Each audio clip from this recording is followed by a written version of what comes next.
Thanks for clicking the video. What does it take to become a better putter? I've been thinking about this a lot recently, as I've been talking a lot to Tim Yelverton, a guy who teaches a lot of players on the PGA Tour.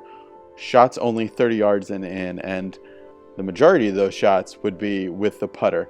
So Tim and I have been talking a lot about putting because we're going to be doing a whole bunch of different videos about putting. And one thing that I've been using a lot recently is this app that I'm using right here on this video now, called Train Your Game. I have nothing to do with it. It's a totally free app you can get on the App Store with an iPhone. It's probably on Android too, I'm not sure. But it's got 3 games that you play and you log these different games. This game here that's showing on the screen on the right hand side of the screen is the 20 putt challenge. You set out 4 balls 3 feet in a 3-foot circle, and then you do a 4-foot circle, a 5-foot circle, and then a 6-foot circle, and then a 9-foot circle. So it's 20 putts total from those locations. And you log the ones you've made and the ones you've missed, and you got to really grind it out. It's really difficult. They also have this thing called a par 2 course, is more of an up and down game. That one's not as useful, I don't think. And then they have this thing that I'm playing now, which is called the 20 putt challenge, and that's what this video is about. Pretty much without a doubt, if you start using this app and you're real consistent with it, it will really improve the quality of your putting, and you're going to actually start to, because most people, what do you see guys do on the putting green? They putt from one hole and they go to the next hole, and this will really make it competitive so that you can really try to beat your streak or beat your best number. So on this putting course challenge, it's 9 holes of golf, and the cool thing about it, and we'll get more into it later, one of the cool things about it is all it does is it gives you a distance, and you hit a putt from that distance and you let it know how many you made. So my best is 13 putts in 9 holes, and it gives you, if it's a different distance every time. We'll go through a thing later, but I want to challenge you guys, you Be Better golfers out there, to try to beat my score. So I want to see what's the best you can do, and just be honest, and then post a screenshot of the final results, or even better, post a with your iPhone, do a time-lapse video and post that on Instagram, and connect with me at bb_golf show, and let's have a little fun connection kind of contest for it, and send that to me through Instagram, bb_golf show. So I'm going to go through an entire round of this, me doing my best, trying to get my best score, and talk a little bit about putting and what I do. As I've been getting deeper into putting, Tim and I have had some really long discussions about putting, because we're going to be filming a whole bunch of videos and a putting series when he gets out here to California. With that said, there are still 2 spots available at the Short Game Scoring School on July 28th at the beautiful Industry Hills Golf Club in Industry Hills, California. There's 2 afternoon spots left, so send me an email, contact bbettergolf@gmail.com. It's a really unique opportunity to work with, in my opinion, the best short game instructor in the world. And the unique thing about coming to the afternoon session is that we're going to start off on a very intense focus on making you the best possible putter you can be. And there's a few keys to that Tim teaches very differently from anybody else. Let's get right into the round of my Train Your Game session here. All right, so this is it. We're going to go through one 9-hole round of Train Your Game. This is the putting course, so it'll be 9 holes. The first one that it has you set up to do is a 9-foot putt. So you go to putting course, start training. All right, so the cool thing, and one of the cool things about this, is that it sets up everything in multiples of 3. So we'll see that in a little bit. But one step is, for me anyway, and for most people, is 3 feet. So it works out pretty evenly. All right, so the key to making this worthwhile, so we'll go in and we'll hit 1 there, because that was a great 1 putt to start out. They're having the Long Beach Open here at Skylinks. One of the first 2 rounds is going to be here at Skylinks coming up soon, so the greens are getting into really great shape.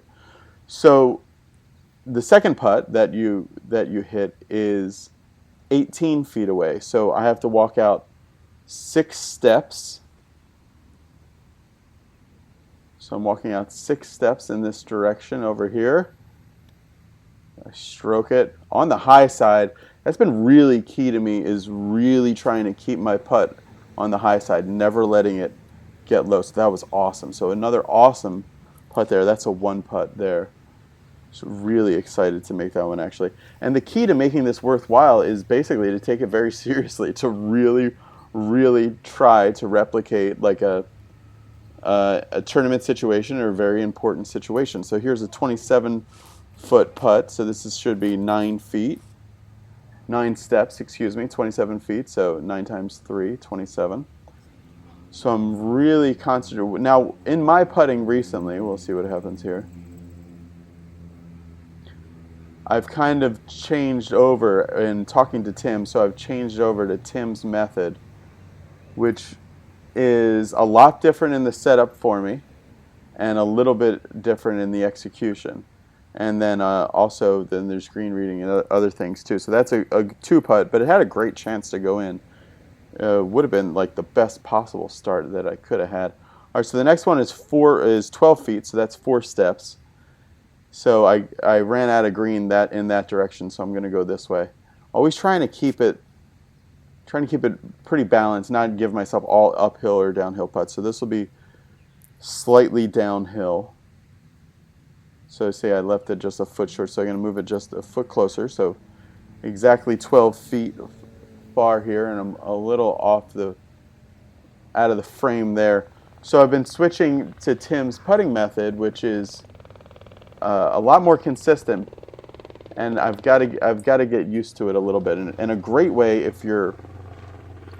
to see if a new putting style or even a new putter is worth doing for you. There's a 2 putt there.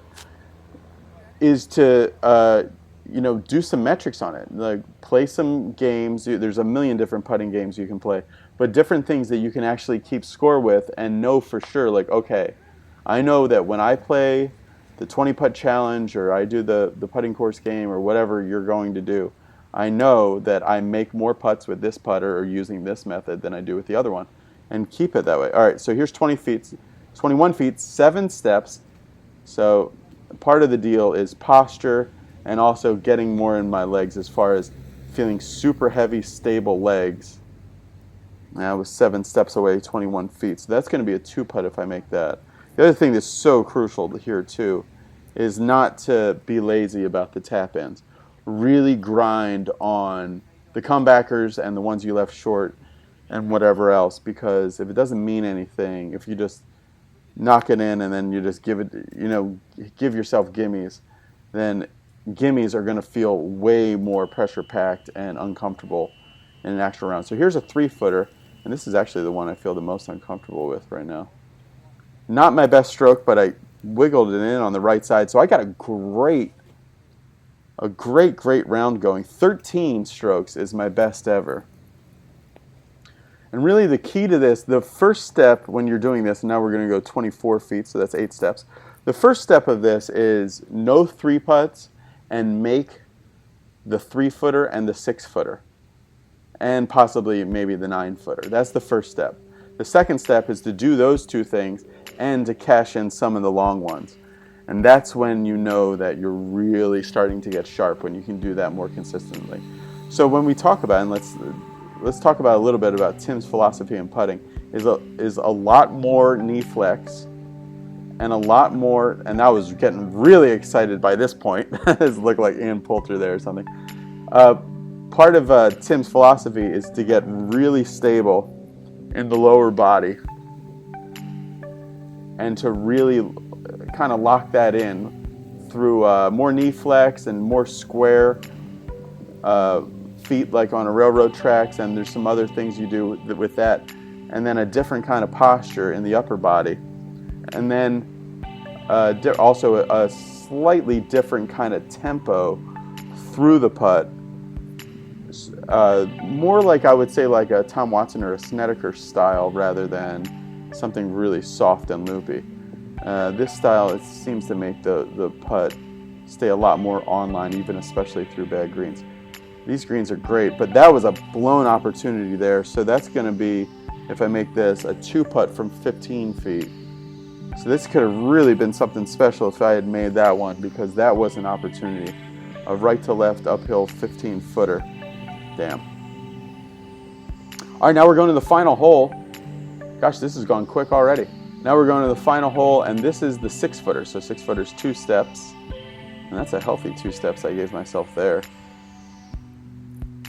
So lining it up, and you can see in the setup here, so I'm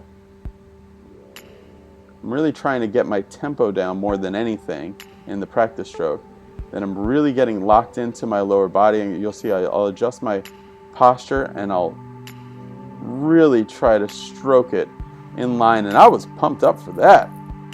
All right, so that was 13 putts, and that ties my all-time best. So if you guys would like, send me you guys on Instagram, bb_golf show. Send me a video of you guys doing this with a time-lapse video, or even just a screenshot like I have here of what you did, and let me know how you did. Also, I wanted to let everybody know again about our amazing short game scoring school we have coming up with Tim Yelverton in Industry Hills, California. There are 2 afternoon spots left, and we would love to see you there. Send me an email, contactbebettergolf@gmail.com. Thanks for watching, everybody. Oh, the sound's not very good on this video, so I did a voiceover anyway. Thanks for watching, everybody. Bye.